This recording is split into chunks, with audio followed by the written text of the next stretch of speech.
and thank you for tuning in. Welcome to a new episode of the Passion for Technology podcast by EBV Electronic.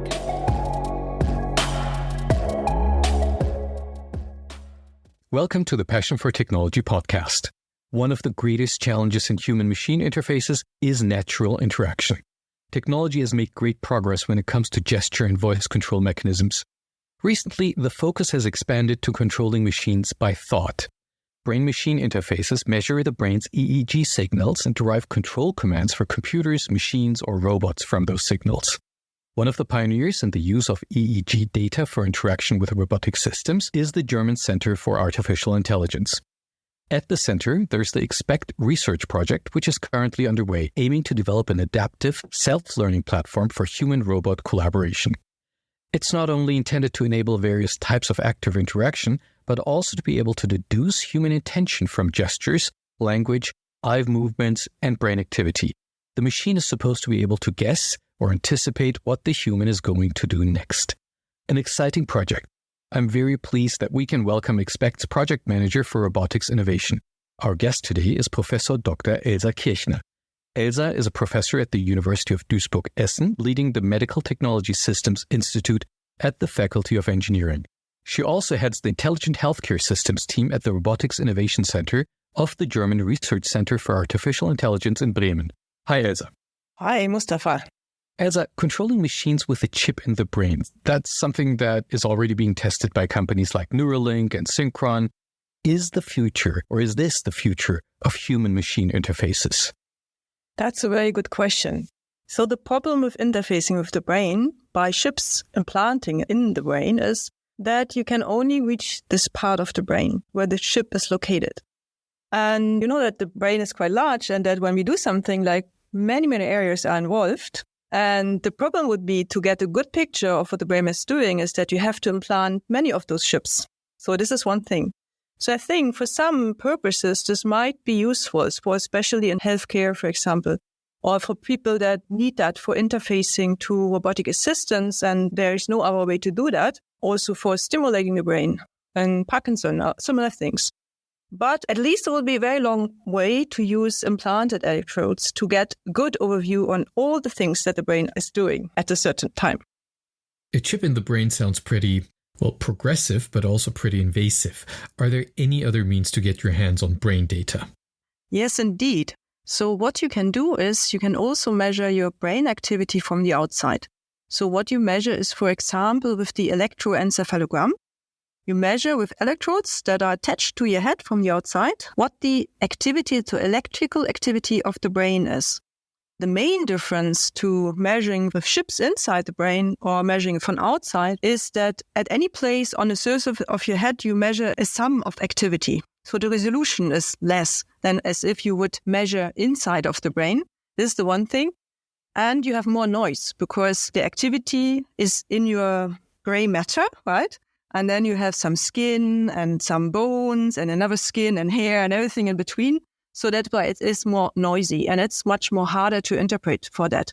So you need very good devices to record it and you need a good signal processing and machine learning to interpret this data properly. Elsa, what exactly does your approach look like? How do you use EEG data in the Expect research project? Quite often when you want to control something or when you want to interact with someone. So, you think, okay, I want to interact with someone, I use speech. I talk to the person, I tell the person what to do. But if you really think twice, most of the time, especially the person that you know quite well, but even sometimes other people that you don't know, you only look at that person and you know what the person wants to do. And you look at the person and this other person knows what you want to do. You can work together, he hands over tools because you're looking at the tool and he's beside the tool. And this is something what you want to do with machines, right? If you want to have a machine that is assisting you, you want a machine that knows somehow what you want. So you don't want to tell the machine very explicitly, please move your arm to the right and pick up the screw. Oh, not the blue one, but the red one, right? So you more or less want the machine to understand that by itself, right? And for that, you can use many pathways. And one of these pathways is using brain activity directly. And others would be eye tracking, gestures, mimic, even body language, like which direction do I turn my body and things like that. So Elsa, thinking of, how similar, but also how different people can be, does every person really think the same way? I mean, does an EEG always show the same thing no matter which person has the thought, along the lines of, robot, open the gripper? Yeah, that's a very good question. So in principle, one can say that our brains are organized very similar. So you have the same areas at similar places. But we also know that there are huge differences between persons, right? So when you understand a person's brain activity, like maybe measured by EEG, that doesn't mean that you can use this model. Usually you learn that model. You learn with machine learning to interpret the signal. So in this model that you train for this one person, you cannot just transfer to the second person. So maybe your performance will drop like 20 or 30%. So this means that the activity is very different between two persons, although the structure is the same. And this makes it a bit difficult to analyze. So this means we have some challenges in machine learning here and how to train models or maybe large models to fit many persons. So this is one of the goals. But then you imagine you have a patient, maybe a patient after stroke. So the brain has a lesion and it's not working properly. So you cannot expect the signals to be the same as compared to a healthy person. But with a machine learning approach, you can still interpret the brain signals and interpret it the way maybe, for example, that the person wants to move their arm, although she cannot or he cannot do it. That's interesting. I mean, from what I understand now, your platform for human-robot collaboration does not only rely on thoughts, but also aims to enable, more diverse types of active interaction. What other operating options do you implement in the process? Maybe I can give a very intuitive example. Let's go back to this patient suffering from stroke. And he or she is not able to move their right arm, for example. But she wants to move, or he wants to move the arm, and brain is thinking of moving the arm, just very normally, but nothing happens, right? Nothing works. Now you think, okay, if we can integrate the brain, as said before, there is some planning of movement to move the arm. We recognize that. And then the arm is maybe moved by an exoskeleton. Let's say she's wearing exoskeleton and the exoskeleton moves the arm forward. Then you think, oh, that would be nice. And we were fine, but we have some problems. So first of all, in interpreting the EEG, we're not 100% correct. The second problem is when we think of body movements, let's say moving the arm, we think about it, that doesn't really mean that we really want to do it. So we can think of a movement without that we want to perform it. So it would make sense in this case to maybe add some muscle activity because most patients, even after stroke, they have some tiny muscle activities left. So you can look into the brain and saying, oh, does she want to move her arm? And then you interpret the brain saying, it looks like she thinks of movement. And then you feel also a little twig of the muscle of the arm. And then you know, okay, she really wants to perform the movement. She's just not thinking of moving or just making this a bit up, right? And this is one example of what you can use. Or imagine you combine it with an eye tracker. So looking at the bottle, standing around somewhere doesn't necessarily mean you want to take the bottle, right? Maybe you just want to read. Is it bubble water or water without bubbles, right? For example. So then you can combine it again. You can say, okay, I recognize she's looking at the bottle. Okay, maybe she wants to get the bottle. So then I look into the brain, see, does she think of moving her arm? Or maybe, that looks like that could be the case. And then as a third part, you look at your muscle twigs again. And then you're pretty sure that the person wants to take the bottle and the exoskeleton is moving the arm towards the bottle. That's very important because if you would fail in that and suddenly the exoskeleton would move your arm, then you feel like you lost your agency, right? So then you have this feeling, oh, the exoskeleton is taking over my will and this is nothing what you want. So therefore, this is just one example. It makes sense to combine different signals. You know what, Elsa? After this explanation, I'm almost embarrassed to have never thought along those lines. I always thought, if you think of something, that's probably something you want to do, but you're right. I mean, you have wandering thoughts and everything. Yes. Can you think of other advantages of using different interaction possibilities? Yes. So another advantage would be, for example, some of my colleagues, they're working with speech recognition. And quite often you have problems with speech recognition because your environment is very noisy. Not the speech themselves, but there's some tools and some machines running in the background or many other people talking, right? And they're actually working in our projects on the combination of EEG and speech, because they think if we train it on both inputs, on speech and on EEG, we can, very similar to the other example that I gave, we can make sure that we recognize the spoken language properly. But we can also maybe from the language input, and we all know this with large models that we are working with at the moment, we can maybe also use this language that we understood to better understand and interpret the EEG, because it's kind of a labeling, right? Where she's first maybe talking, oh, please go get the hammer. And then later it's also only thinking of, please go get the hammer. And the robot will understand then from the brain activity. The main goal of your project is, for the machine to anticipate human intention. In what type of applications does this make sense or particular sense? Mm-hmm. When we stay with this example in industry, if we would have an assistant that could read our thoughts, so to say, it's like a very good cooperating person or assistant, but we have as a human normally, then we know already, sometimes you say like, oh, this person is so good, she knows already before I tell her, right, to get something for me. That's the advantage if we know in advance what we want to do, because the system can then prepare. Maybe it's not executing something, but maybe prepare the working environment the way that how I need it, would prefer it in that moment. And that is very, very helpful. For exoskeleton control, for example, we use that intention recognition when we interact with an exoskeleton. This time we can also use exoskeleton for the teleoperation of other systems. So I'm wearing such a system, I'm moving my body, and then the robot in the desert or on Moon or Mars is moving exactly the way I want the system to move. And I also get some feedback from the system. When it's stuck somewhere, I can feel that via the exoskeleton and so on and so forth. And we had this scenario where we said, okay, usually everything's responding on my movements, but we have one situation where it would be better if the system would know the intention that I have. Imagine that you have an exoskeleton, you wear it, and you try to manipulate somewhere with the robot, a button or something like a wheel, something. It's very difficult. You hold your arm into the air and you try to fix it, right? For, let's say, 10 minutes or so. And it's not that easy. So, and then the exoskeleton, maybe because you stay there all the time, thinks, okay, maybe I hold the arm. That would be helpful, right? Because I don't have to hold it myself, but the exoskeleton has motors, can hold the arm in the air.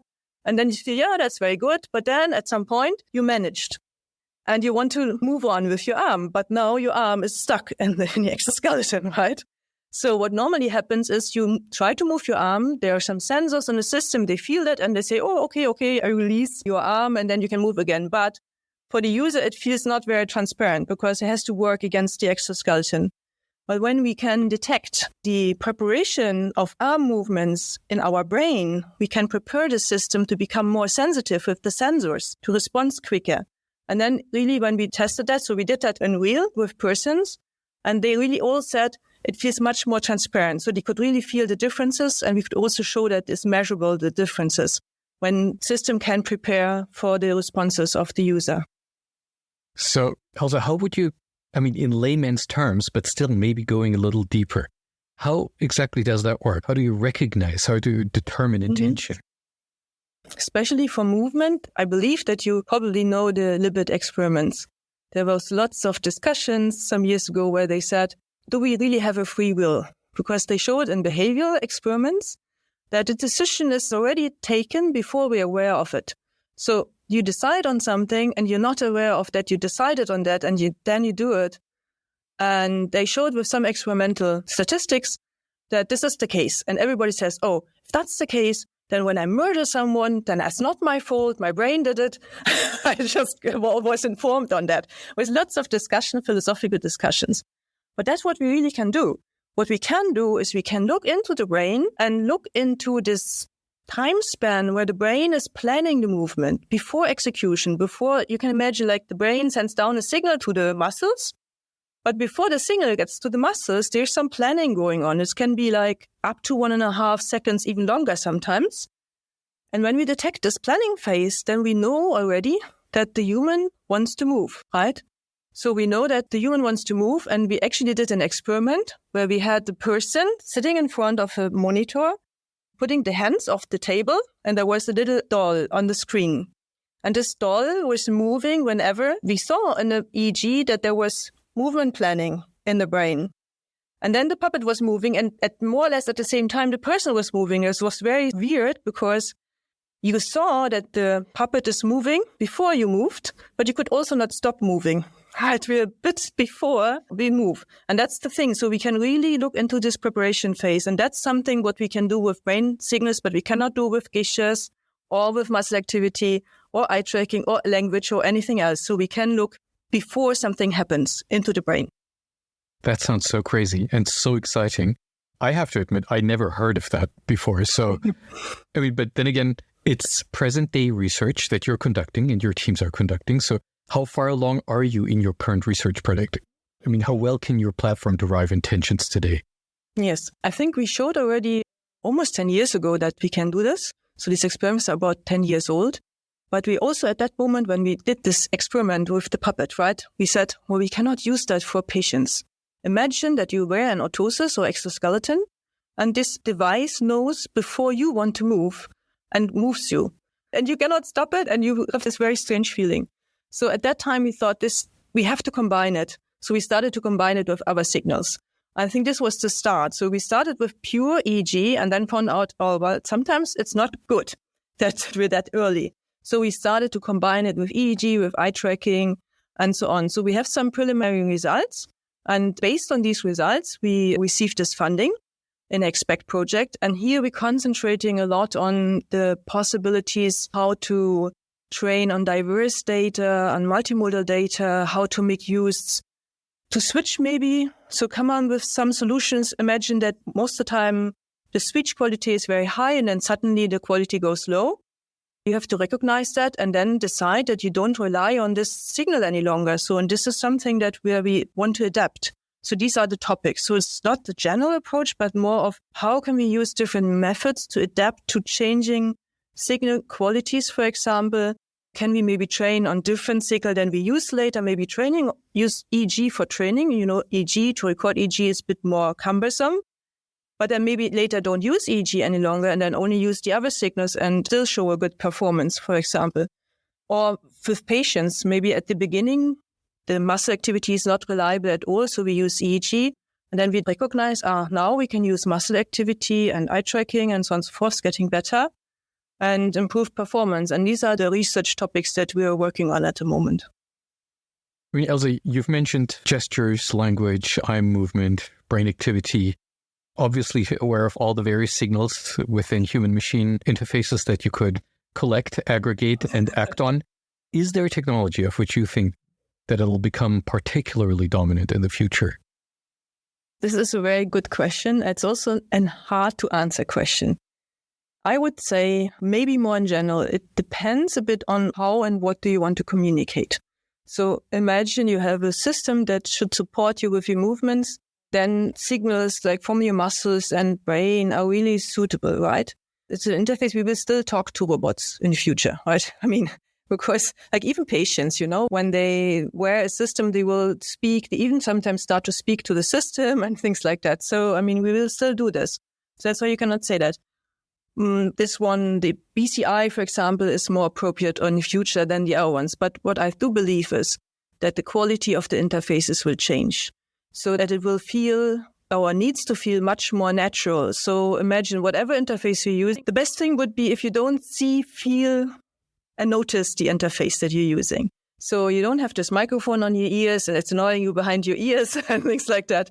So I think it's more having interfaces that are invisible and make you feel as if there is another person just listening to you, right? So very natural and intuitive also to use. I think this is more what we will go into. And I believe in multimodal interfaces. So we will not just focus on one, like language interface or speech interface or brain interface, but a multimodal approach, because that's how we also communicate as humans.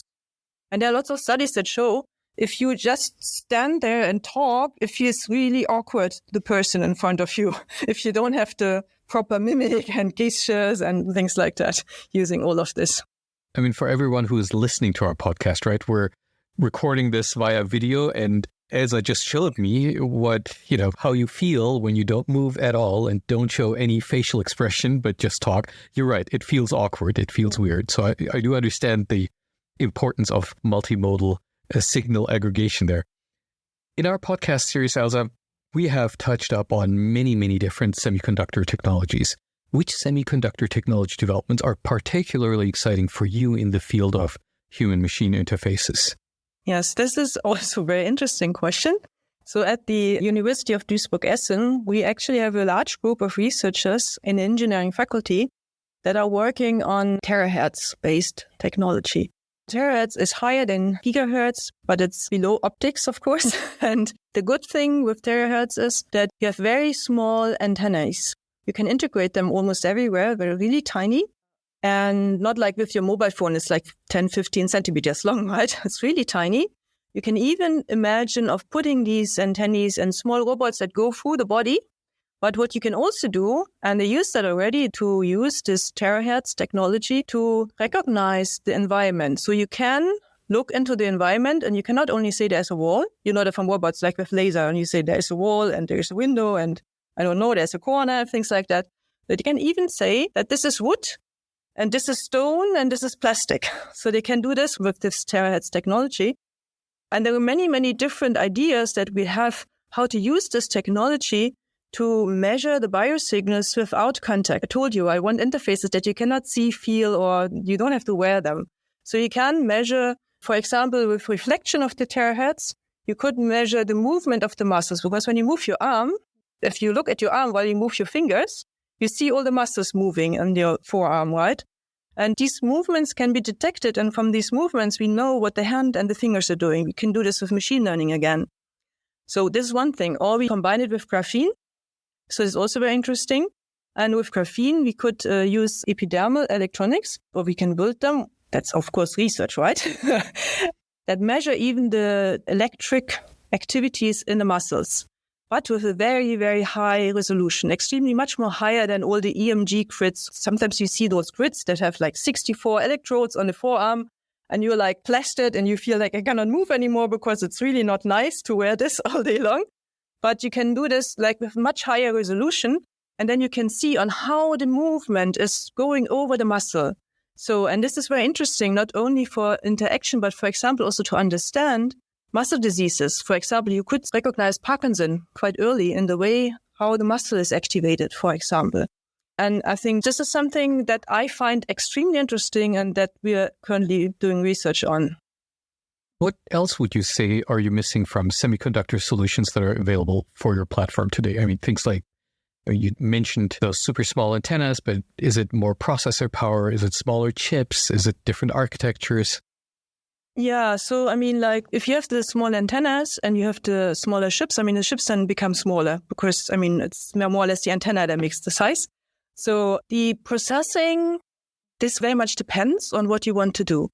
So imagine you want to do analysis of brain activity for very complicated questions. You need lots of data for that as well.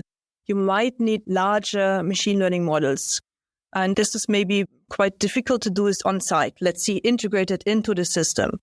But what the research is on a lot, bringing these large models into small embedded devices. So I think this is also very important for us. So because if you run around with your exoskeleton in the wild and there is no internet, then you really are in trouble. Because not only your phone is not working, but your exoskeleton is not working if you rely on a model that runs on a server somewhere, right? So the thing is, of course, for such systems, we have everything integrated in the system. And for that, we need very efficient, low energy consumption processing powers. I think this is where we have to do more research on, and there is research on that. But these models, when you make them that small that they fit on such a device, they often cannot be trained any longer. So to have such models that are able to do continuous learning, that is something that we need. Because imagine you have a patient and the signal becomes better and better after time. You want the model to recognize that and maybe to rely more on your muscles than on your EEG, for example. These are two things that I think are very important. What else do you think is important when designing an optimized human-machine interface? What type of approaches should be taken? So I think what is most important is to be open-minded.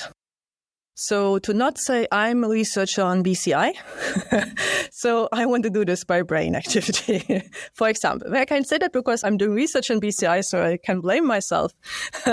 So really think of what do I want to do and how would human do that between each others, for example. And then a second, if you have solved that, then you think of, because we were talking about the diverse community, so is there an issue with that, right?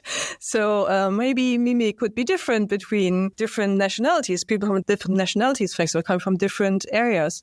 So we ourselves are sometimes confused. So I think you should not only consider the technology when you develop such a system, but also the social environment. So where do you want to bring it? What are the requirements from outside? And for me, it's really important to talk to the person who are using the system later. So can be the therapist, for example. Once I talked to a therapist and she was very saying like, also if your system just moving the arm, the exoskeleton, that's not very good. Because sometimes I need the arm not just moved like this, but I have to take the hand and I turn it slightly outside and then stretch it forward such that the wrist is stable. Yeah. And I said, yeah, that's very cool. Good that you tell me. Maybe you can teach that into my system. And maybe you can think of a solution where both are wearing an exoskeleton. So maybe the therapist wearing exoskeleton and the patient as well. Imagine that the patient is somewhere else.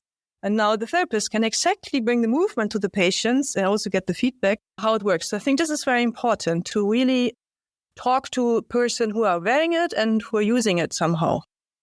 So presupposing almost intentions, we talked about those things, and all of that almost sounds like machines that can read minds. And that might cause, certain unease in people. Is this the first step towards, Hollywood's dystopia of machines gaining power over humans?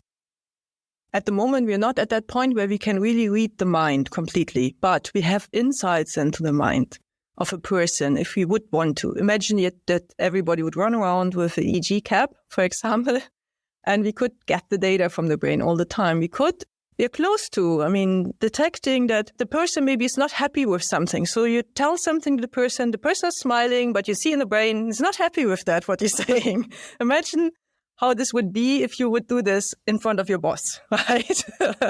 So of course, even today, there are ways to trick the brain also. And we have to consider that and we have to be careful with that. But to be honest, I don't think the risk is that a machine will control the human, but that another human will control the human. Right? I don't think that the risk goes from the machine, but danger comes from other person that might have access to your brain. There was like a project that we wanted to develop an EEG-based approach that we detect high workload on persons in a company somewhere sitting and to avoid burnouts, for example, right? So, but there was really an issue because they said, well, if we bring the data from the EEG headset and it was something like in the cloud and analyzes because there are the experts, they put everything in the cloud and then we bring it back. So how do you want to do this when we adapt the system to slow down maybe because it's too much work for this person? So then they can find out about it, right? Even with lots of criminal energy, you can take the data maybe out of the communication. You get access to the EEG, right? This could happen and this needs to be avoided. And that's not that straightforward to do this. You need very good encryption and so on and so forth, you know that. And you make sure that when the data is in the cloud, that you cannot take the data out of the cloud. You know what the person is that the EEG data belongs to and things like that. But even if you use this data to optimize the surrounding of the person in production, for example, slowing down a robot because maybe it's too fast and we want to avoid danger, then of course this can be noticed that the robot is slowing down and we might know, okay, the robot is slowing down because probably this person has too much workload. So maybe next time I hire someone else, maybe I need someone younger. So this is really a problem. The better we understand the person, even if we have good things in mind, right? It can be used to make the situation worse or to harm persons, right? So discriminate persons, for example, because we might find out that they do not recognize specific things or their attention is very low, for example. These are things that can happen already today if you would have the access to the person's EEG. You've modeled a few threats and a couple of potentially malicious scenarios. What type of safety measures are you thinking of when thinking of thought control and realizing thought control? So at the moment, or what I think what is important in general is that you have to cooperate with the persons who know about these topics most. People that know about data security and things like that. So I think you cannot solve that as a BCI researcher. I cannot solve that myself. I can only talk to someone who knows about data security or encryption and things like that. I think this is a problem. I could even use the EEG to recognize a person. So this is shown. You can do that as well as with video data of the person. So I have to talk to the specialist and tell them, so these are the dangers that I see. And how can we solve them? So can we use a certain specific encryption? Anonymization, how can we do this, right? Because somehow I want to anonymize the data, but then I want to improve something for the specific person, and then I have to identify the person again. So how can we do this? What are the solutions? So I think this is very important. So I cannot give you the answer, but my answer would be that you need interdisciplinary teams to come to good solutions with that. Elsa, looking into the future, looking further out, let's say 25 years, how will we interact with machines in a quarter of a century from now? Okay, so if we're talking about 25 years in the future, I see interaction with machines very similar to interactions to other persons. Of course, that's what we're expecting when we're interacting. So we're expecting not only persons, but also machines to respond as if there would be a human. So this would mean even if you have a machine that does not look like a human at all, there could be a cell phone, which we probably don't have at that time anymore. So we would really want to interact or talk to this system very naturally, right? We want to talk to it. We want that the system recognizes what we want. And we want this multimodal interaction that I discussed before. So I believe that in the future, it will be from the outside very hard to recognize whether we're talking to another human or to a machine. And I think this will be the future in 25 years, because we are expecting systems also to behave like humans. So when there is the way to not to use the keyboard, but to talk to a program or to talk to the cell phone, then you will do this. And you will use, or you would prefer all the ways of communication and interaction that you know from humans. I think that's a very coherent vision, right? I mean, that our interactions with machines will mimic interaction amongst humans. Kind of makes sense when you look at how technology progressed.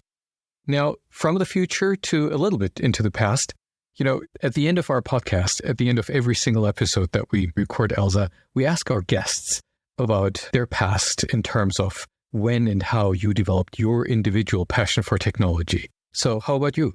How did you develop your passion for technology? Yeah, that was a bit long way. So I started with biology, and that was because I wanted to understand actually animals first. So I was very much into animals, any animals. So I had lots of animals at home. and I really found this very interesting. So how would they work and so on and so forth. And then later on, I thought, okay, that's also very helpful with humans to better understand how human would work. So I even started to study psychology, but I found it a bit weird. So I stopped after a few weeks and I said, oh no, better stay with biology. So it's a bit broader and everything's fine. And then after some time, I understood if I really want to see how the brain is working, I kind of have to do experiments with animals that I didn't like that much. So then I decided to better do experiments with humans. Of course, there's some rules and regulations that you cannot hurt them, right? So it's limited, but it works. And then, of course, if you want to understand what a human is doing and thinking, for me, it was clear that I have to look into the EEG. So this is what I was focusing on, recording and analyzing brain data. And then later I found out it's not only the brain. It doesn't help us. We really also need to understand how the human is behaving, motor system and everything. That was the way. So from understanding animals as a child, coming to the human, and then I was using robots more or less in the beginning. My idea was to test whether that what I would find out would work. And then later I found out that the robots are far, far away from very intelligent. And then I said, okay, if I cannot use them to prove that what I understood about the human is true, then I will improve the interaction with them, right? So that they assist the human better. So this was more or less the way. Well, you know what? Great that you didn't become a veterinarian or a psychologist, but rather went into HMI and BCI. for all intents and purposes and for this episode. That was just extremely interesting. So thank you, Elsa, for the insights that you've shared with us today. And dear listeners, as always, you can find more info in our show notes. Please feel free to subscribe to our podcast, Passion for Technology, on either Spotify, Apple Podcasts, or any of the other popular podcasting platforms. Elsa, thank you for joining us today. You're welcome.